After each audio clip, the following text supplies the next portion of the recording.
And we've also got the Des Moines card to look forward to. Oh, I'm back. Sorry. Let's go again. I'm sorry. I'm Petesy Carroll. This is the Craic. We had some technical issues, but we are back, baby. You can hear this beautiful voice, crackheads. I'm electrified. I'm electrified to be live. I was talking away there. The two lads were looking at me like, what are you saying, Petesy? But they can hear me now, live and in the flesh. We got Topuria news today. He said he's fighting International Fight Week. Who's he going to fight? We don't know. Ian Garry's 3-fight plan. Do we buy it? Or is he completely delusional? Dakota Ditcheva, she's not too happy. Patrice Evers signed for the PFL. She's like, he better not get paid before I get paid. But who's she going to fight? Taylor Santos just got tested up for steroids. I don't know what's going to happen there. We have the Des Moines card this weekend. Chuck Mindenhall, that's right. Chuck Mindenhall, he's heading into Times Square after this. He's going in to see the boxing. People are saying there's going to be fences all over the place. I don't know what's going to happen. Is Roy Garcia back? I don't know. Des Moines, Ben Fowlkes, he talked to Renier de Ritter. Chuck Mindenhall, he talked to Bo Nickel. I talked to Mason Jones. We can talk all about that. Smash Machine, what do we think? Do we like it? Do we not like it? It's all ahead of us, guys. In the next hour, we're about to blow your minds with some mixed martial arts conversation. And of course, we've got the boys back, Chuck Mindenhall and Ben Fowlkes, who I've referenced already. Ben Fowlkes, happy birthday to your dog, Carl. He's absolutely beautiful. Did you enjoy the celebrations? He got on the trampoline. He rolled around a little bit. He ate a bone. He enjoyed the celebrations. I gotta say, your energy is very high right now. Yeah. You're up here right now. I'm not saying that it's a problem. I love it. I wonder about if you have the cardio to keep this up. It's a hard pace. Cardio. I feel like you're really charging out of the gates right now.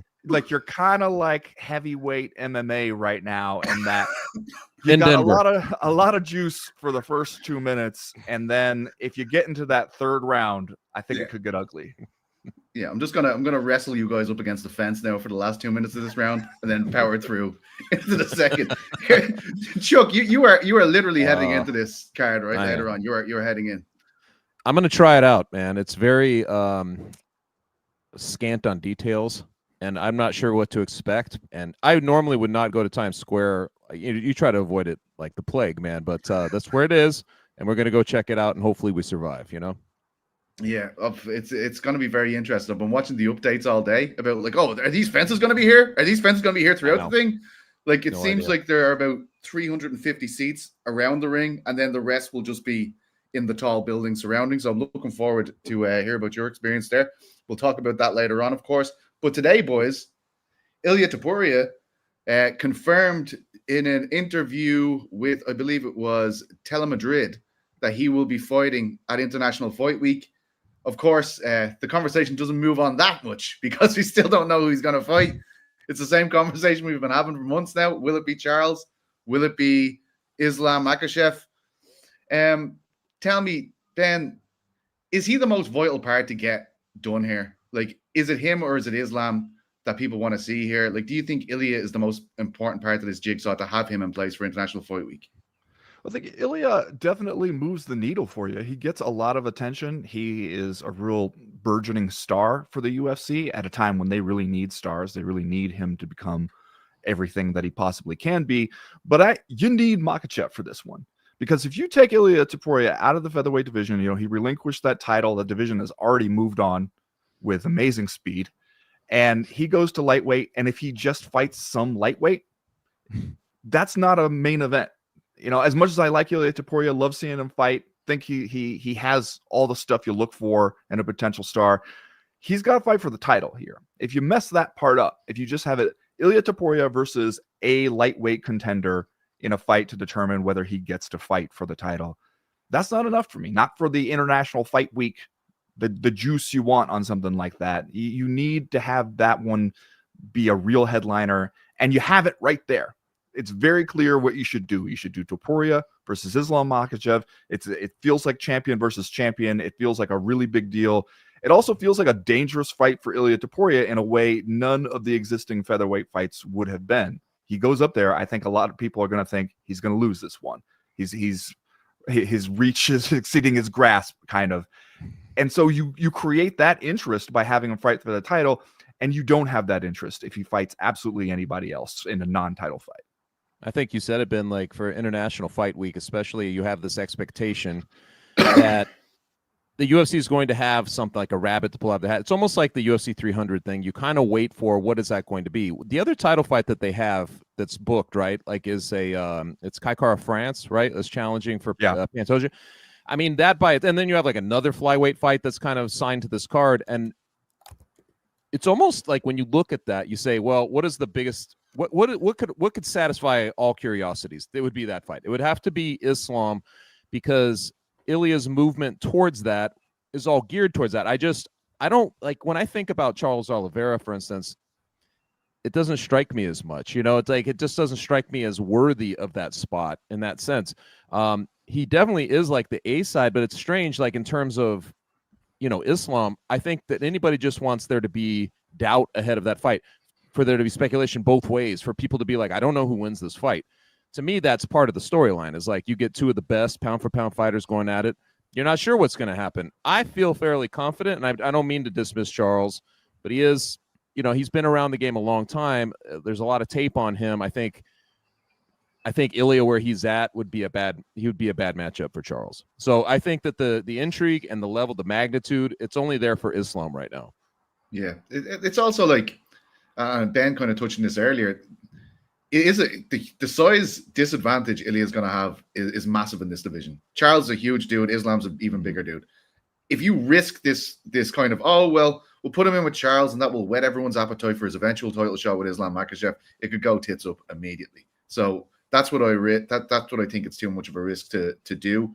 Are any of you buying, like, I know you spoke to Bilal today in an interview, an article that's going to come out later next week ahead of his fight. Do you believe that, Ben? Like this situation with Islam where he's watching that fight, like does Bilal seem aware of that situation? Like is that what we are in fact waiting for at this stage? He's definitely aware of the situation. He can't not be aware. When I asked him about it, you get the sense that he's been asked about it in every single interview. Like how could he not? Because it is an awkward kind of situation where at least general thinking on it is that Islam is sitting over there waiting to see what happens in Bilal's title fight, because if he loses, then a move up in welterweight becomes way more possible for Islam. If Bilal sees a champion, then they don't want to fight each other. And Bilal's response is, I told those guys there's no need to wait. You don't need to wait and see on this one because I'm going to win. And it's not going to be an issue. So, make your decisions as if I have already won, because I'm going to. Wow. And honestly, I think that if I'm Islam Makhachev and I care at all about making legal tender to put into my bank account and later exchange for goods and services, I'm staying home at lightweight and I'm fighting Ilia Topuria. You're going to make a ton of money that way. You're going to make more money that way than you would going up to welterweight to face new champion Jack Della Maddalena. Like, Islam versus Ilia is a huge fight. And to do it on International Fight Week while you're champion, getting points on the pay-per-view, that is how you stack some of that paper. Now, I know obviously Islam, he might have different priorities in life, but if you're a prize fighter, I got to assume the prize is kind of important to you. That's the biggest fight you can do right now. So I don't see why you would entertain the possibility of doing anything else. I mean, it would be almost like a buzzkill. If Jack Battle, if he goes in there and wins. For fuck's sake, we're watching that next week. Fuck. It would be a buzzkill. So I think that it would be one of those things that the UFC right now is caught in a problem where they can't get the fights that they want. Who knows what happens with John Jones and Aspinall, but obviously that is like a big talking point. And then you would have this other fight that would be similar in magnitude, only because of especially within like really diehard fans, because of the pound for pound discussions and everything like that. If you're not able to get it and you get guys now bouncing and going to fight other guys, all of it will seem like a buzzkill. Once you get to the fights, I'm sure they'll be fine, but like it's going to seem like a buzzkill in the matchmaking. It just wouldn't be top theater. It's like, I don't know what I don't really know if the holdup and why that they're why they can't just name it is tied to this. Or then what is that, like 8 days away? If it's tied to this, okay, but then you're really rooting for Bilal in the situation, right? Like that becomes the situation. He's the biggest fan favorite ever at this point because we want to watch Islam v Ilia. This is crazy. I said that. I'm Come like, on, maybe Bilal. this is maybe this is like a a little bit of a conspiracy to get rooting interest to Bilal finally. All right, well, let's put these esoteric stakes together, and like if he's able to win, that means we get the fight we want. It's very elaborate. Speaking of welterweight, Ian Garry had his main event with Carlos Prates last weekend. He won the fight. I thought he was absolutely brilliant for 3 rounds. Got caught at the end of the 4th, probably still won that round. And then round 5, crazy scenes as Prates is trying to find the coffin nails to put in his casket and just can't find them. Garry just constantly moving. Never afraid to back himself, Mr. Garry, Mr. Machado Garry, comes out afterwards and says his next fight is going to be against Bilal. He'll become the champion. Then he'll fight Islam. Then he'll fight Shavkat. He'll give Shavkat that rematch. Interesting situation, right? Because he is the backup fighter for this fight we just mentioned between Bilal Muhammad and Jack Della Maddalena. But Chuck, do you think that if he is not needed next week and Bilal Muhammad and Jack Della Maddalena fight, where do you put him in terms of contendership at that point? Like, do you think the fact that they're putting him in this slot means that he's probably next, or do you think Brady and Shavkat are just simply too far ahead of him in the meritocracy scales? I think it's just circumstantial. They're saying like, listen, we have a main event coming up and he's willing to do this. And it makes some sense, right? But once it plays out, I don't think that Ian Garry would have like the case to like leapfrog, say, Sean Brady, right? Like, would he? In your mind, I'm not sure that I would make that case. His willingness to do this is really what's admirable. It's actually the distinction, like for a guy who's been searching for his own identity in this game. It's kind of like that's what's coming to the fore is that he is willing to do. You just named like a murderer's row of guys he wants to face. Nobody wants to face all those guys in succession, especially having already faced Shavkat, and then went in there against Carlos Prates.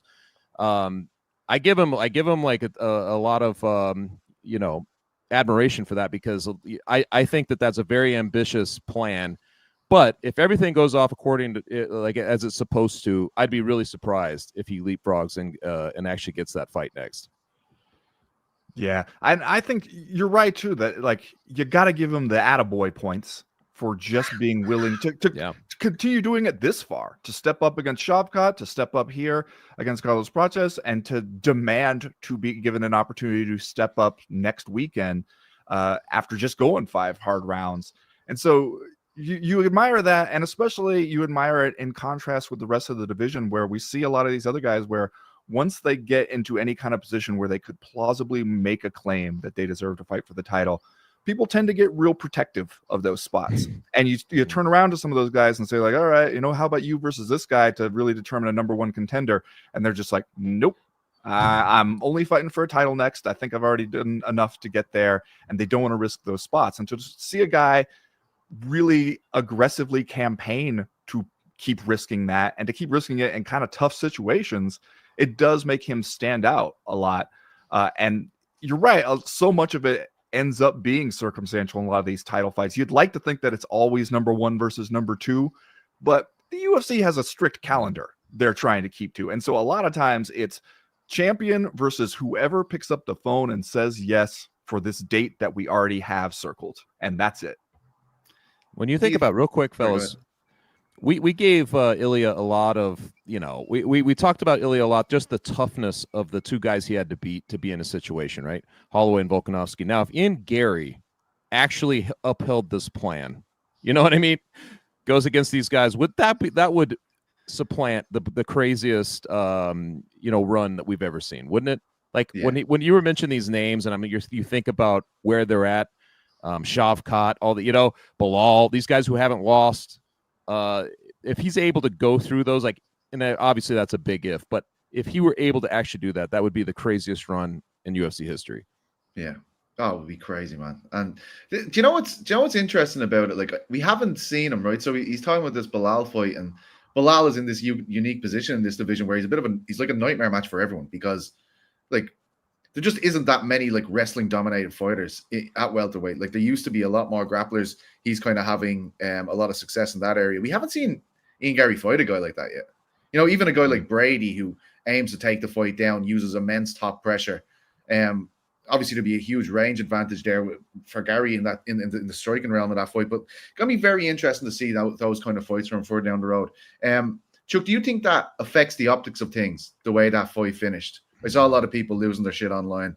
You know, like, oh, well, he nearly lost, so therefore, in my eyes, it is not a win. You know, these kind of guys. No, I mean,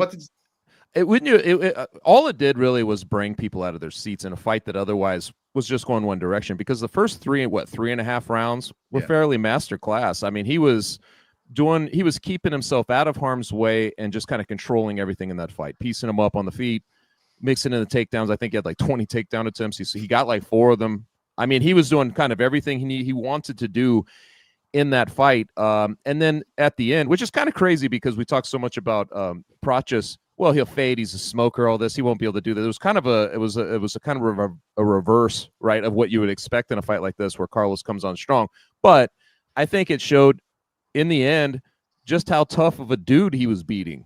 You know what I mean? Like, he was beating Carlos Praches, who was, you know, basically holstered for so much of that fight. And when he finally came to life, he didn't have enough time to do it. I thought it was greatly entertaining, and I didn't think Ian really lost anything in that. It just kind of showed me in the end how dangerous it was on 3 weeks' notice to go into that situation.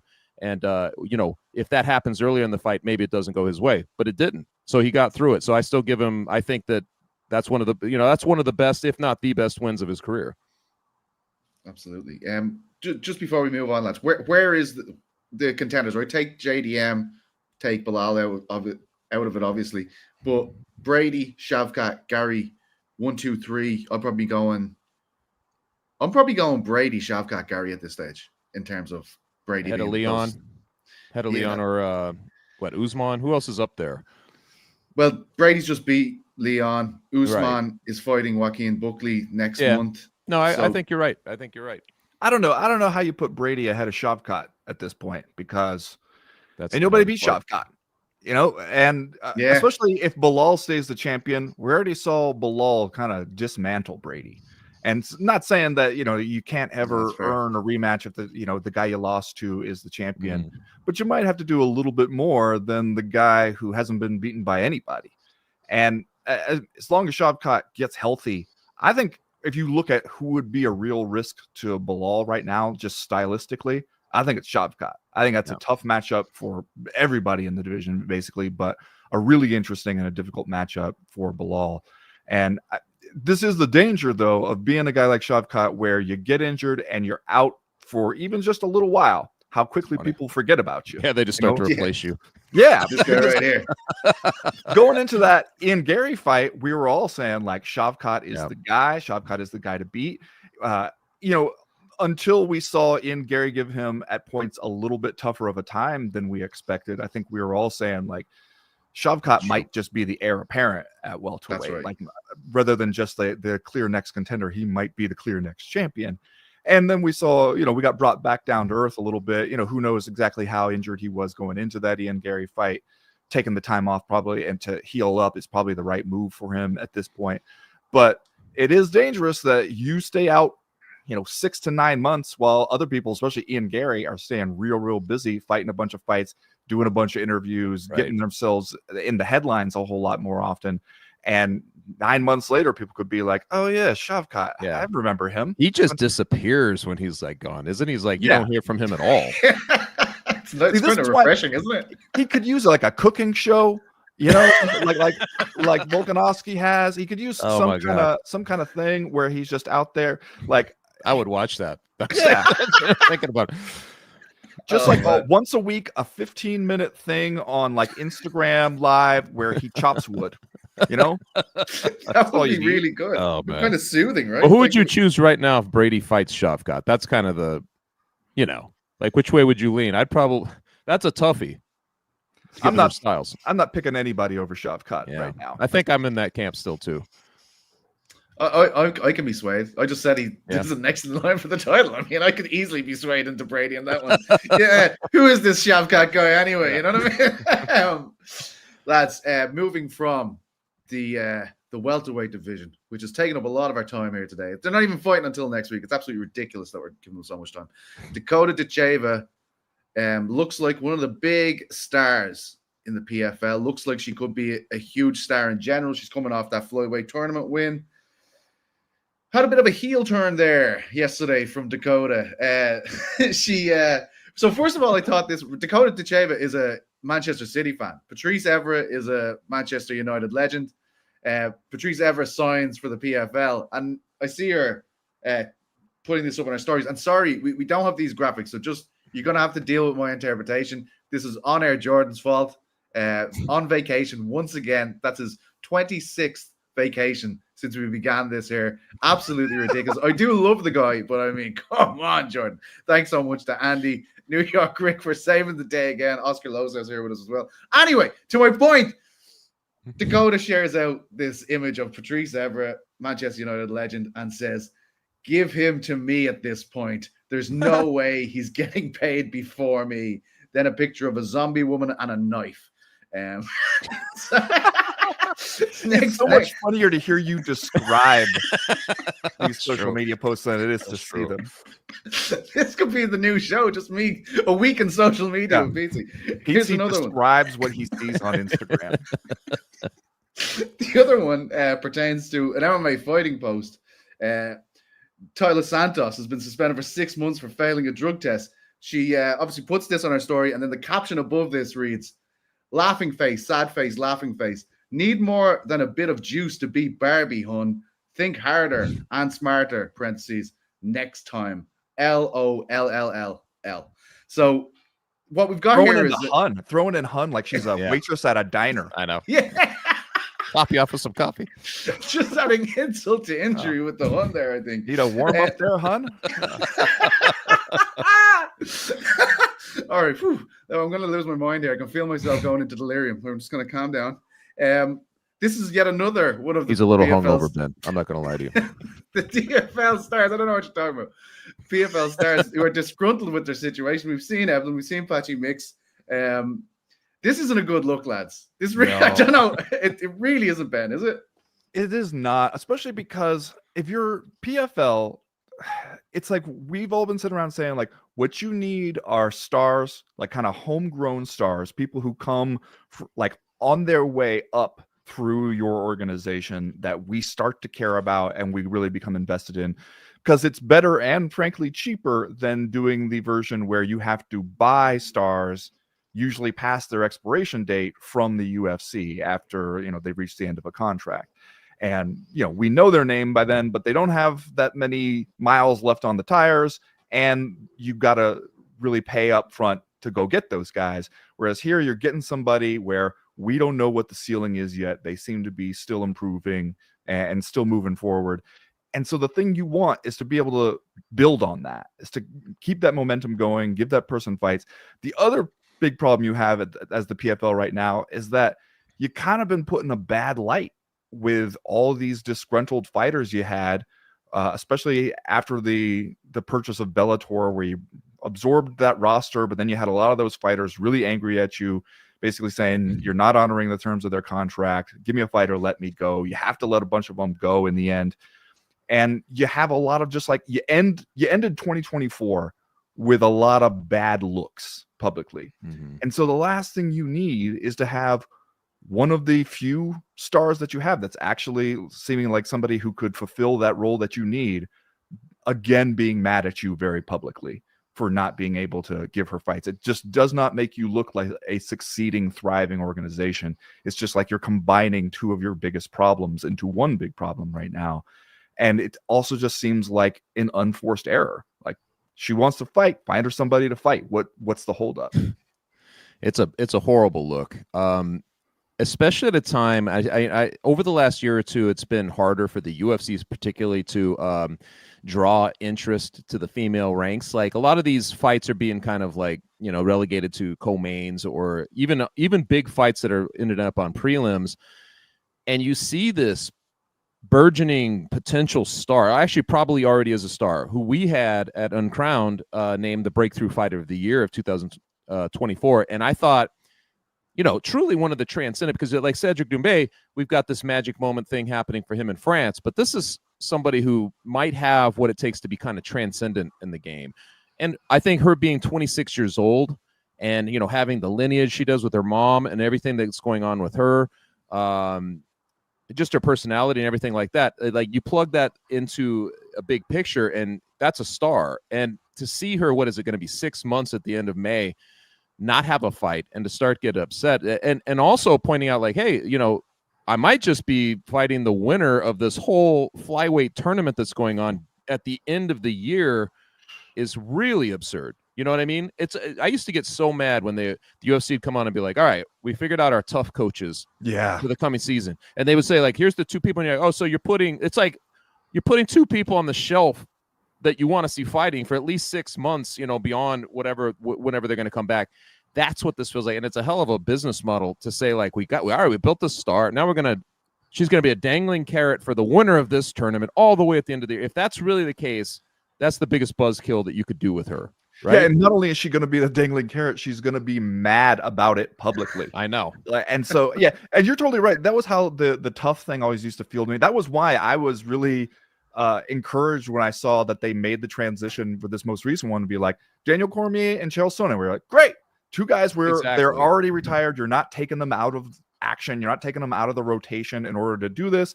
They also are two guys who actually care about coaching, because that was the other thing with the tough stuff where you take somebody, champion versus challenger, they're going to coach on this thing, and they're not that interested in coaching. They're really at the peak of their careers right now. They're very focused on their own careers. They're going to have their coaches kind of coach. And it's like, especially once you've seen 12 seasons of tough, you don't need to see anymore. Right. It's the same thing. So you're just like, I wish it was only 12. What is it, 35 now or something? I have no idea, man. I'm saying 12 is when you can stop. That's true. I don't think I made it to 12. And it's just like, I'm going to watch them yell at each other a little bit. I'm going to watch them break some doors. But you know what? I'm going to see the highlights by the time they actually get around to the fight anyway. So I don't need it. Yeah. And you're just like we were just kind of talking about with Shavkat, when you have somebody, they're hot, they've made their case, really, we know about them, we care about them, we want to see them in another fight. And if they go away for 6 months, you're going to lose a lot of that, because you look at the schedule, the UFC schedule, the PFL schedule, there's just so much happening. We live several lifetimes every 6 months in this sport. So by the time you get around to giving her another fight, you got to then turn and remind us who she is and why we cared in the first place. And especially if she's going to be mad at you the whole time, it's just going to be like other fighters who are thinking about signing with the PFL or who are thinking about where they want their careers to go. They see that as well. And it just, nothing about it is good for how PFL. Do you build? That's the one piece that would be coveted by the UFC, right? Like this is the one person, if they were looking at a fighter on the PFL roster, like we'd love to have her, and yet you can't like carve out a fight for this person. It's like this is a time when John Jones, for instance, and it's very difficult to get him back into the cage, to sign this deal with Tom Aspinall. You've got Islam, and I know he fought fairly recently, but like you don't know what's happening with him. Like there's these guys. She's publicly talking to Mike Bond out in Florida, basically saying, "I'm ready to fight. Like you have your biggest star ready to fight. Like what's the problem?" Yeah, doesn't make sense. It feels like just an inevitable countdown to like, when is she going to sign for the UFC? When is her contract up? This is as you said, like this is the one thing, right? If you're like a starting promotion, say you're a GFL, and you could be like, you can have one athlete here that you can launch this thing with. Like she hasn't fought in the UFC, etc. Like she's your own thing. Like promoters be rubbing their hands together for an opportunity to promote this girl, and they just have no, like there is no compelling matchup at this stage. There is no one they can get. They've just banned Santos. I assume they had something up their sleeve. I'm not they even just joking. need a warm body at this stage. Honestly, I know. I assume though through this whole time, I'm like, they probably have a plan for Dakota. We just haven't heard it yet. But to hear her say like, no, I haven't heard anything from them. In fact, I keep bugging my agent, and he has no news either. I mean, it's mind-boggling. Well, I mean, I will say the one thing I will say in PFL's defense in this is that this will be the only one that you can actually say. Go ahead. the thing that the obstacle they face, that any promoter not the UFC faces, is that these days the UFC has and keeps so many fighters under contract. They have such a huge roster at this point that when you're looking around for somebody you can get, it's not like it was in 2008 or something, where there are a lot of people floating around. The UFC will sign you to a 3-fight deal, whether you re-sign or not. There are people available. You can go and get somebody, and there are not that many people available. Like, I'm sure that their fear is, hey, we go get somebody who is just a warm body, and that's it. And we book that fight, and people go, what the hell? You got a star. Why are you wasting her time putting her in a fight against somebody nobody knows? And even worse, what if she slips on a banana peel and loses that fight, and then you squandered it? And so I'm sure they probably feel like they're in a no-win situation here until they can take the time to finally figure out who they're going to have her fight. But like that is a legitimate thing that everybody is facing, is that the UFC just keeps so many fighters now. They're not cycling in and out as often as they used to. It's just crazy though with the MMA math on it, right? Like just with Santos, her going through Santos was a big deal in the sense that everybody remembers Santos versus Valentina. And when you put those things together, it only activates your imagination. Like, let's bring that partition down. What happens if she's in that fold, Yeah. It's just, there's a whole roster of flyweights over in the UFC. Just like, please, like, it's, look, I'm worried about PFL, if I'm being honest. Like, that fight that they had an event last night, Phil Davis gets a win in the main event. And it's like it didn't happen. Like, honestly, like, there's an Irish guy fighting on that card. Carl Murray lost. He was fighting Shoeface. But like, I woke up this morning, and if you didn't go looking for it, you wouldn't know it was on. Ben, did you watch?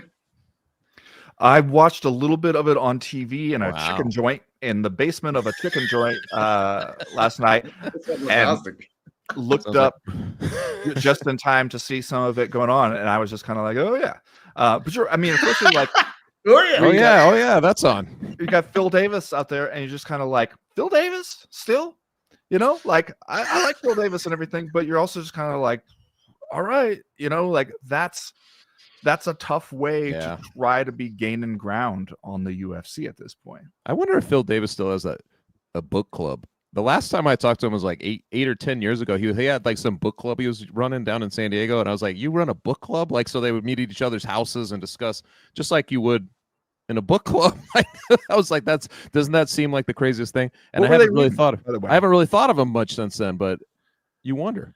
What do you remember? What kind of stuff are we going like self-help? Are we going No. It was fiction. It was like novels, but it was like, it's that kind of stuff that I'm trying to think of an example, man, because I don't read that lowbrow shit, but it was like the stuff you'd find in an airport, like one of the popular racks, you know what I mean? That kind of thing. Okay. Yeah, like a fiction, like a charting fiction. Yeah, that type of thing. It wasn't Robert Bly or whoever you were reading recently. I was like, you. GC is in a book club, and I've never heard of any of the books. Like, he brings up sometimes what book he's in. They will almost be like new books, right? Like, it's all like current events. I don't think I've read like a new book in a very long time. But more power to them, lads. Yeah. Nothing book-related fight things. I always just think about Ben Davis at every media day, just sitting there with a book in his hand reading. Like, I'm so above this bullshit. Really? You're like, oh, when he used to fight in Bellator over here or in London, he used to just come out.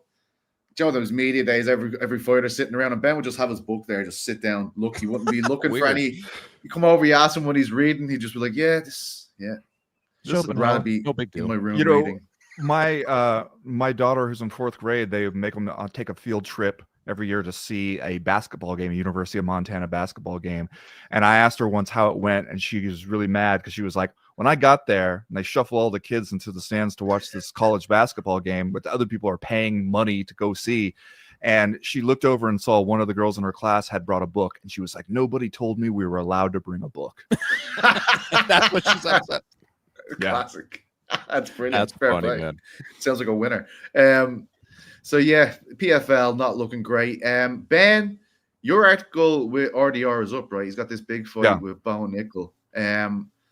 I was reading there. It gave me a bit more pep in my step in terms of this fight. Like I can remember we were talking about it during the week on the Ariel show, and Rick was kind of saying like this is the sternest test he's had by a distance. But you can still see from the lines that he's a very heavy favorite. That's Bo Nickel. What did you learn from that conversation with RDR, and did it inspire any hope in you that he can upset the apple cart here in Des Moines?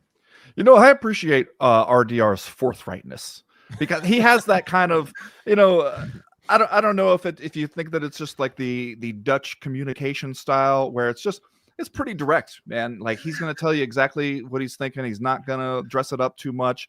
And even at times where it's going to be like a little bit self-deprecating, like where I was asking him about his comments that he had made after the fight was first booked. And he said, hey, let's go out there and have ourselves a grappling match. Nobody wants to see the two of us get into like a kickboxing match. Come on, like let's be honest.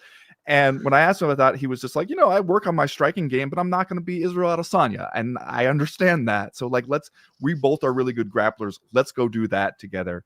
And asking him about, that aspect of Bo Nickal's career, his path through the UFC. You could argue the last fight against Paul Craig was at least them gradually stepping him up in competition to somebody we'd heard of, somebody who we've seen, especially off his back when he gets taken down, be able to surprise some people with his submission skills. So it seemed like, okay, we're kind of testing him out a little bit here.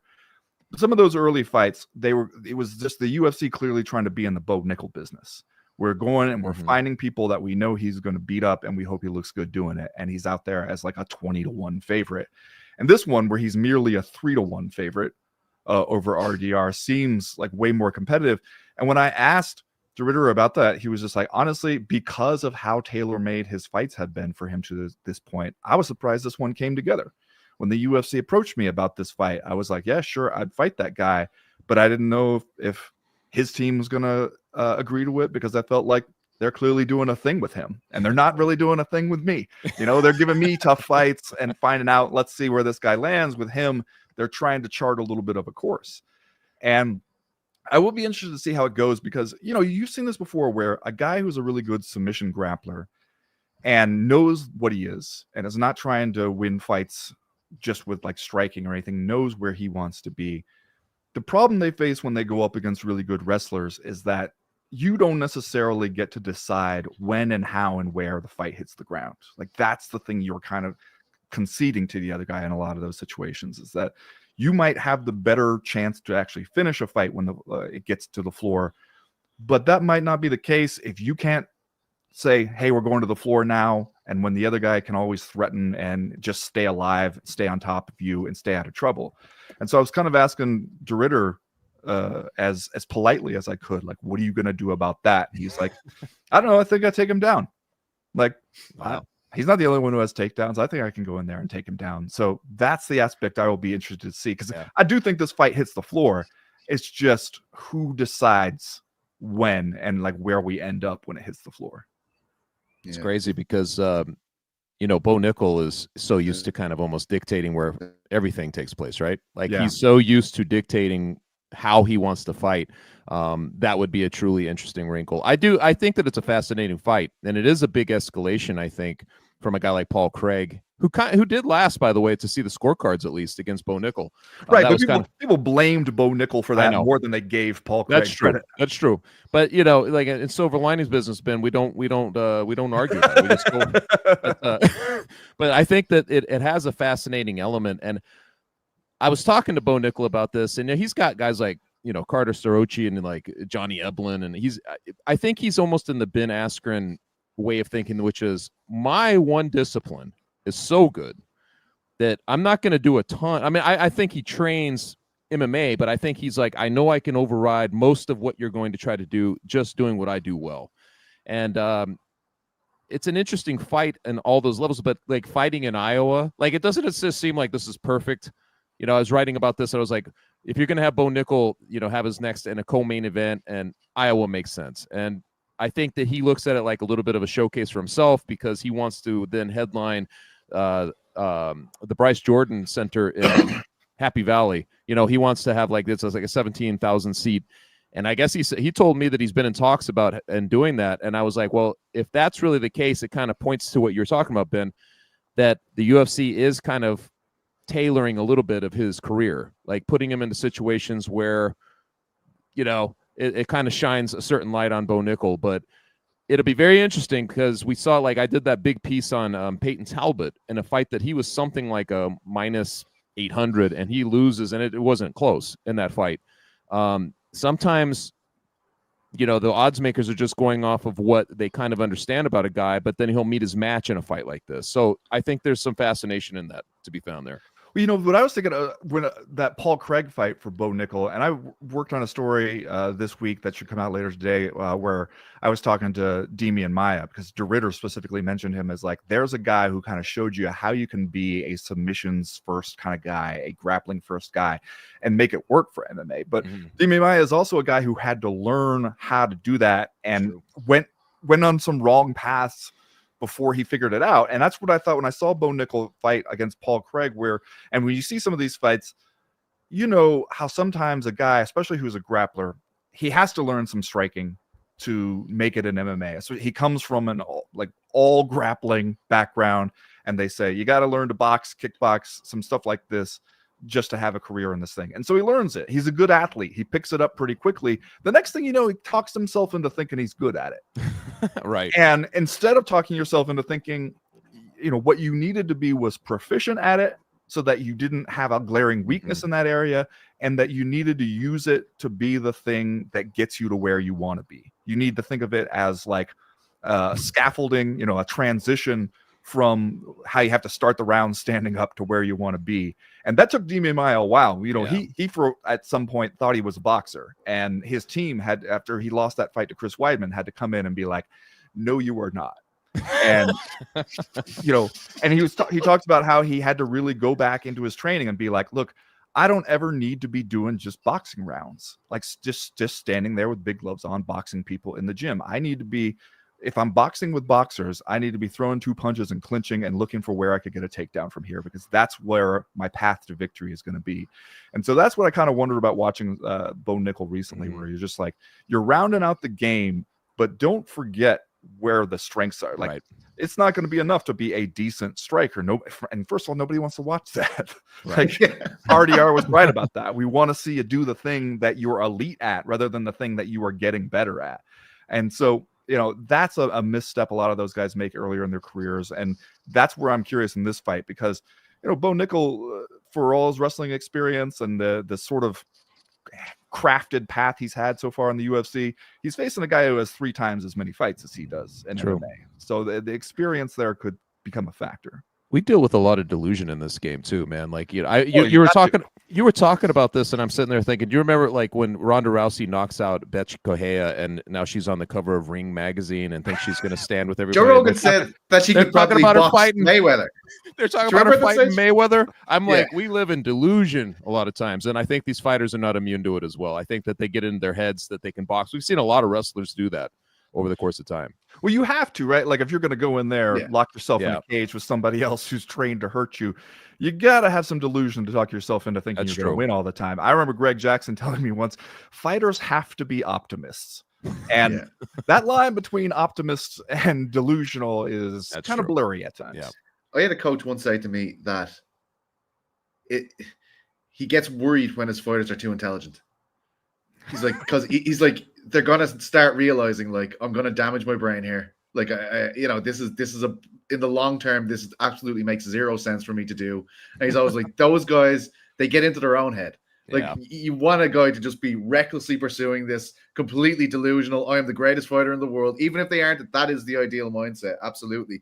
Darren Elkins is one of those intellects who's like, man, I can't do it. I can't. Obviously, you have sold me on that fight. Actually, I'm far more interested in that one than I am Sandhagen and Figueiredo. If I'm being honest, that's still a great fight. Absolutely. There's a great kind of story there with Bo and RDR and what could potentially be. Obviously, it's Jeremy Stevens' return. This is a very interesting fight for me, because Mason Jones is fighting him, a guy I've covered for a very long time from the UK, from Wales. Interesting thing about Mason, this is his second stint in the UFC. He's a fucking monstrous lightweight. If you remember Jeremy Stevens, he was fighting at 145 when he was in the UFC the last time, I think. And now he's coming in against this Welsh monster, a guy who was, in a very different part of his career than Jeremy is. Jeremy, I think it's a very tough matchup for him. He obviously had that massive fight with Eddie Alvarez at Wells Fargo for BKFC. But interesting thing about Mason is, he became the Cage Warriors champion in 2020, I believe it was, in the pandemic. And Paddy Pimblett was just coming back then. So he's on the bounce back, Paddy, from the hand injury. Remember we talked about it before, like he was thinking about retiring, everything. It was that bad. At that stage, I think 99% of hardcore MMA fans would have said Mason Jones would destroy Paddy Pimblett if they fought each other. And then they both debut in 2021 in the UFC. Jones debuts against Mike Davis when Mike Davis was Mike Davis. He loses a decision there. He has a fight with Alan Patrick, beats the brakes off Alan Patrick, but it's declared a no contest because he pokes him in the eye in the second round. Third fight was with a debuting short notice David Onama, who is obviously class now, like he is ranked featherweight, causing all types of problems. Then he fights Ludovic Klein in London the same night that Paddy Pimblett fought Jordan Levitt. Paddy becomes a superstar basically that night, and Mason Jones cuts ties with the UFC. Had to go back to Cage Warriors, fight 4 times, build himself back to this moment, and now here he is going again against Jeremy Stephens, which you'd have to say is a very favorable spot for him to be in, but it's just unbelievable. And I know we talked about this before. We definitely have, how it's crazy how things can change, right? Like Paddy Pimblett was like looked at as like a kind of a gimmick fighter at one point. Now we're kind of like, when's he going to fight for the title? He's knocking on the door. Mason Jones, on the other hand, everyone's like, this guy is going to destroy the UFC when he gets in there. He's going to be in the title mix, blah, blah, blah. 4 fights out the door. It's absolutely crazy. That's wild. That is wild, it's man. Weird shit, man. And Also, go ahead, Ben. Look at the betting odds on this one. I think, depending on where you get the odds from, I think Mason Jones is the biggest favorite on the card against Jeremy Stephens, which kind of reminds you, I think again about that thing Dean Thomas said about, like the UFC don't care, they'll bring you in, they'll get you knocked out, whatever, the same thing that Matt Riddle said to me when he was comparing MMA and pro wrestling, where he was like, in MMA, they will come get you knocked out in your hometown and people will fear. And here comes Jeremy Stephens coming back home to Des Moines in a fight in which he is like a 5-1 underdog. Right. They're not exactly trying to like set up a situation where Jeremy Stephens gets carried off on the shoulders of happy Iowans. I know. And it's funny you mentioned Dean Thomas. 18 years ago is when Stephens made his debut, UFC 71 against Dean Thomas. Like, for the UFC, that's crazy. 18 years, dude. He's been doing this thing. Wow.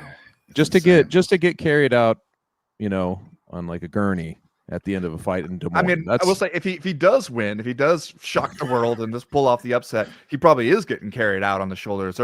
That's true.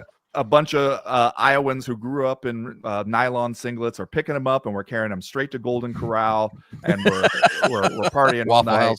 Yeah. So there is that upside, but that's a tough one for him. Yeah. Of course, the boys in the back are headed there tomorrow. Rick, who is producing this show, because once again, Jordan on vacation again. That is Jordan once again on vacation from Uncrowned, a company which 26th. started, what was it, like September last year? Unbelievable. Yeah. Unbelievable. Anyway, I'm not dwelling on it. I'm not dwelling on it. Best of luck to the lads. I'm sure they're going to have fight feasts over there. Everything, lots of content. GC, Frank, TST even. Our boy Chuck. He's and congratulations on the yoga qualification, TST. We love it, man. We love it. Are you like more excited for the boxing? I know you're going, Chuck, so maybe that will obviously play into it. Like, are you more excited for the boxing than you are this UFC event? Just the Times Square, the novelty of it all. Ryan Garcia talking that shit about his split personalities. Good build so far, you'd say. Ben, you've been to Times Square. You lived in New York. How often were you excited to go to Times Square? Like, did you want to go over there? No. It's like dread, I was there a couple summers ago. I took my daughters on vacation. We went to see a Broadway musical, and we went to Times Square, went to the M&M store, all that kind of stuff that you're doing. And it was over, especially for a couple kids from Montana. It was pretty overwhelming for them. And I was imagining, like, where are we setting up the boxing ring and all this, and who is allowed to see? Like, I'm imagining you, Chuck, just like, perched in the window of an H&M or something. That's exactly what I think it is. Although it's like the Bubba Shrimp or whatever, like, the Bubba Gump. Bubba Gump. Yeah. I believe that's where I'm sitting. I'm not kidding. I don't know. I guess there's a novelty to this. I'm like, all right, let's see how this rolls. Yeah. But there's also just a chaotic element to this that I'm like, oh man, I'm going to see Omo with his, his hat off, smoking cigarettes. You know what I mean? Like the type of shit you see out there. Somebody's going to try to sell me their demo CD. I know. Yes. Yeah. The fake Rolex. But it'll be interesting. I see. Like, there's already like. It's funny with combat sports fans, like they're trying to deliver this ridiculous scene, right? Like, it's going to be crazy to look at without a doubt. And it's a good card. Haney's on the card. Obviously, Ryan Garcia, we just said at the top, there is good fights on this card, but it's all about the location here. And I'm already seeing, just before we're going live, I'm just looking through my phone and to see what people are talking about. They're like, what are these fences? These fences are all around the ring. They're going to stay up for the whole thing. And I'm like, you're already in fucking meltdown before. How about the bell guys has walking rung. out and like basically arriving in cabs? I'm like, this is. I don't know. That'd be cool if everybody pulls up in a yellow cab. That's what I think. I've been, unless I've been lied to. I feel like that's What is that is that what's supposed to be happening? Yeah. I mean, we'll see. I don't know. I don't even know where to pick up my credential. I may not even get into where I'm supposed to go. We'll see. The question I have about when you're doing something like this is like, obviously, you can't really sell tickets to a thing like this if you're doing out in like the middle of America's busiest public square. But also it's like, how do you control who gets to be there, who gets to be ringside, all that kind of stuff? Because it feels like a jerk move if you're going to be like, we're taking over Times Square. Now all you plebs get out of here so that we can bring in our VIPs to like actually have good seats at ringside. Because if you chose to do this in public, and if you want to do that, then it should have to be whoever we got, whoever staked out a spot, like it's the Macy's parade. Like that's the way it should work. You wanted to do it out in public, out here among the people, so let the people choose how they get to be there. If ever there was going to be like in the 90s when, what was it, like the dude with the glider or whatever, the parachute who came into the boxing ring? If ever you're going to get one of those episodes, I mean, this would be the one, right? Yeah, I mean, you're right out there. Yeah. You're gonna have subway rats crawling across people's feet. God. Like it's. I mean, but that's this is something though. I think we've learned in fight sports is if you create a spectacle, we will pay attention. You might have a train wreck that way, and then we'll mock you mercilessly for it. But if you create something weird and chaotic and makes us wonder how is this even going to work, you have our attention. We will tune in to get answers to that question. Would you guys rather be at this Times Square fight or Alcatraz, which is the other weird one that they were talking about? Would you rather go watch a fight at Alcatraz? I think so. Yeah. I'm not getting on a boat and being stranded on an island. See, it's just the exact with all these people. It's the exact opposite. There's like, now you're moving a bunch of people to a place that's, deserted. In this case, it's like dropping it into the epicenter of the universe. It's I like these things, man. It's like, I've been to Times Square, you know what I mean? Show me Alcatraz, Turkey Al Sheikh. I want to see what that looks like. It kind of does feel like an obnoxious flex, if I'm being honest, like seeing those 300 seats like completely cordoned off. As you said, Ben, like I'd love if this was interacting with that space in real time. Yeah, I mean, you chose the space, right? Like you chose to come out here in a city of millions of people and tons of tourists and smack it right down in the middle of that. So like embrace that. I also think the thing about Alcatraz would be like if you're like I super mega wealthy dude have taken over this island and I will invite my cadre of warriors to come by boat. It gets a little Enter the Dragon-ish. Yeah. Kumite. Yeah, absolutely. Now we're talking. Yeah, it's gonna look. We're combat sports nerds. We're obviously going to be watching this.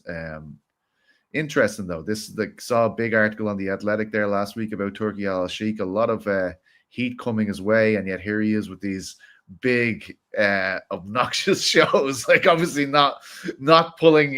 No one's pulling the reins back there whatsoever. By the looks of things, it's just getting bigger and bolder, as we said. Talk about MMA going mainstream, which has happened. We got into this sport when it was like punk rock. Basically, we were like, "Whoa, we're so cool. We're so avant-garde. Look at this crazy sport. They just lock these in the cage. No one's ever going to make this a big time sport." And there's the fucking Rock playing Mark Kerr in the Smashing Machine. You made it's like 50 playing like a 20-something-year-old guy, right? Like that's a hell of a thing to pull off. It's amazing how he's kept that body so well and completely natural. But not that Mark Kerr was. Mark Kerr. Yeah, same with Mark Kerr. Do you have any opiates? I can't wait for that scene. Ben, you made a great point about this, and my brother actually said to me as well. Like my brother got me into MMA. Like he was a proper old school Japanese jiu-jitsu guy, then into Brazilian jiu-jitsu, all this kind of stuff. So he was immersed in those early fights, and he was showing them to all my friends when we were kids, and we all just kind of got into it like that. But he made the same point you did. he saw the trailer and he was like, "This is literally just scenes from the documentary." Yeah. Like being one of those old school guys, do you feel a bit shortchanged by that idea? Like they're just going to regurgitate the documentary rather than give us some new takes on Kerr? I mean, I felt a little baffled by it more than anything because I was just like, why? Why would you do it this way? And granted, this is the trailer, right? Like the trailer shows you 2 minutes of the movie to try to get you to show up and see it. And there might be a whole lot of other stuff where we really are dramatizing events and you are giving us like a new look, a new take on Mark Kerr. But already you're making kind of a movie about a movie. It feels like you're making a dramatized movie about a documentary, and the documentary was great. That's one of the things you have to take into account. You're making a movie. It has the same title even as the previous documentary, which was excellent. And so you have to do something different or better than that. It was just going to be tough to do. And when you're showing these scenes, like the scene where they're sitting in the doctor's office, and like if you go watch the trailer to The Smashing Machine, you'll see that scene. And I was like, are they including this in the trailer to show us that The Rock is kind of nailing it? Because he did like he sounded like Mark Kerr. He had kind of changed his physical mannerisms. Like it did prove to me that The Rock is doing some acting and not just being The Rock the way he is in most other movies that you see him in. And so I was like, is that the goal, is to show like, look how much this looks like the scene in The Smashing Machine? Because I'm like, all right, yeah. Like he sounds like it. Everybody looks the part, all that kind of stuff. But also like, why? I don't know if I've ever seen a movie where we're going to make a movie based on a documentary and we're just kind of copy word for word and shot for shot that documentary. Because the whole thing that's interesting about a documentary is that it's real. Like there's no point to dramatizing that. You see A24, and then you hear the music My Way, and you're almost like, okay, so now this is like when the last Batman installation was like, okay, well, now we're getting like really indie and gritty with this thing. Right. Like, that's kind of what it reminded me of. I'd be interested to see it, but it's actually the even crazier thing is Mark Kerr. Nobody would be talking about this guy, generally speaking, if there weren't that documentary. Now there's a movie like 20 years on, kind of remaking that documentary. That's in itself is very strange. You got guys who are like former drug mules, like Ian Heinisch and stuff. They would make natural movies. Like Hollywood should be all over them, but we got Mark Kerr, Francis Ngannou, like Francis Ngannou. I mean, like you've got guys who have crazy stories in the sport. But good for Mark Kerr, man. Like kind of dominating the space. Are you guys? I think there's two options. Best documentary, MMA documentary. Is it Choke or is it The Smashing Machine? I think it's The Smashing Machine, just because The Smashing Machine will put you through some emotions, whereas Choke feels like Choke I thought was really good, and at the time I was so incredibly excited the way I found out about Choke was just like looking through the discount bin of VHS tapes at like a Sam Goodies or something, and just seeing and I was like a college student who was doing jiu-jitsu and very enthusiastic about it, and so seeing Rickson Gracie on the front, I was just like, why have I never heard of this? I'll pay you any price for this, even though it was probably like $5. And so I really loved it. But also in retrospect, you could be like, this was another thing that was kind of a Gracie marketing vehicle in the end. Whereas The Smashing Machine, it really feels like a documentary, a warts and all documentary of the sport where you're really going to see some stuff and it really sticks with you, you know? My favorite documentary is what was it? Kingdom. Like that was the best. It was like drawn across a couple of seasons. I really enjoyed that. That was a good documentary. I don't know how to Jonas Brother. Oh, wait a minute. Was that shit? Looking forward to The Rock as Rickson Gracie down the line, perhaps, though, you know? Joke. He's doing that ab scene on the beach, you know, he's like contorting his abdomen. See, I did wonder, I was like, did we end up deciding we're going to do Mark Kerr's story because The Rock wanted to do an MMA movie and he was looking around and be like, who could I reasonably physically embody and imitate? I think so. I really think that's as simplistic as that sounds. I think that was probably the biggest reason.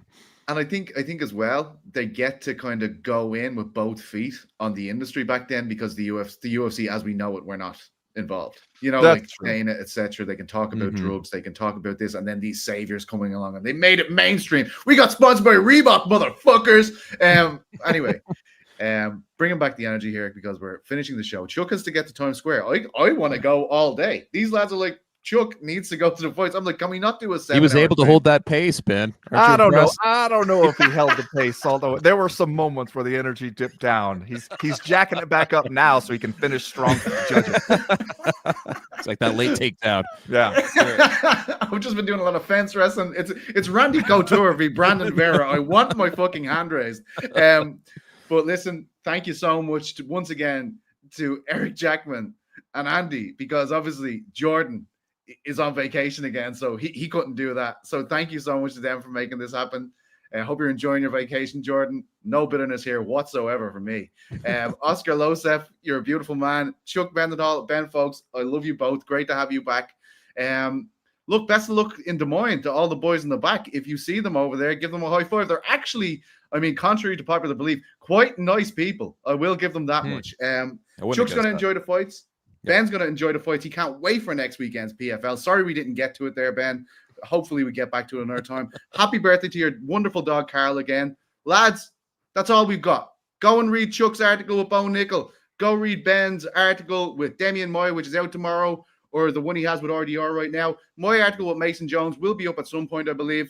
Go and check it all out. We love you loads. Enjoy the fights. Hopefully, Chuck, you will get a vantage point for these boxing matches in Times Square. It's all ahead of us. Great time for a Chuck Mindenhall vlog, actually. If we're going to go down there, this is the one. I mean, I'll write something. Sign off now. Yeah, you could give me some of those specialty M&Ms. I would really appreciate. I'll get you some. Pick those up. Right, I'm out of here, lads. Thank you very much. We love you as crackheads. Mwah. Have a good weekend.